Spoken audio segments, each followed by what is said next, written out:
গেল ১১ নভেম্বর রাতে দিল্লির লালকেল্লার কাছে এক ভয়াবহ বিস্ফোরণের ঘটনা ঘটে। এতে বহু মানুষ হতাহত হন এবং রাজধানী জুড়ে আতঙ্ক সৃষ্টি হয়। এই মর্মান্তিকতার কারণেই ১২ নভেম্বর মুম্বাইয়ে ধুরন্ধর সিনেমার ট্রেলার লঞ্চের জমকালো অনুষ্ঠান বাতিল করা হয়। সেই বিরতি কাটিয়ে এবার রণবীর সিং এর বহুল প্রতীক্ষিত ছবি ধুরন্ধরের ট্রেলার প্রকাশ পেয়েছে অনলাইনে। সো ভিউয়ার্স, এবার দেখে নেব আজকের সিলভার স্ক্রিনে নিউ মুভি আপডেট।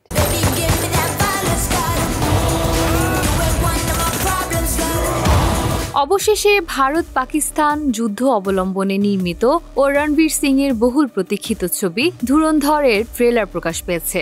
ট্রেলারে দেখা গেছে ধুন্ধুমার অ্যাকশন, যা নিয়ে ইতিমধ্যেই শুরু হয়েছে চর্চা। জানা গেছে এতে মেজর ইকবালের চরিত্রে অভিনয় করেছেন অর্জুন রামপাল। অজয় স্যানাল নামের এক ভারতীয় গোয়েন্দা কর্মকর্তার চরিত্রে অভিনয় করেছেন আর মাধবন।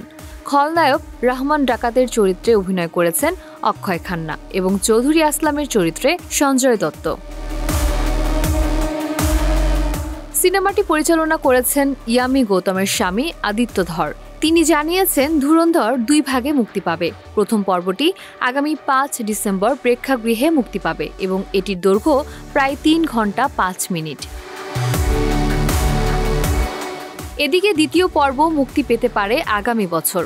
এর আগে ১১ নভেম্বর রাতে দিল্লির লালকেল্লার কাছে এক ভয়াবহ বিস্ফোরণের ঘটনায় ১২ নভেম্বর মুম্বাইয়ে ধুরন্ধর সিনেমার ট্রেলার লঞ্চের জমকালো অনুষ্ঠান বাতিল করা হয়।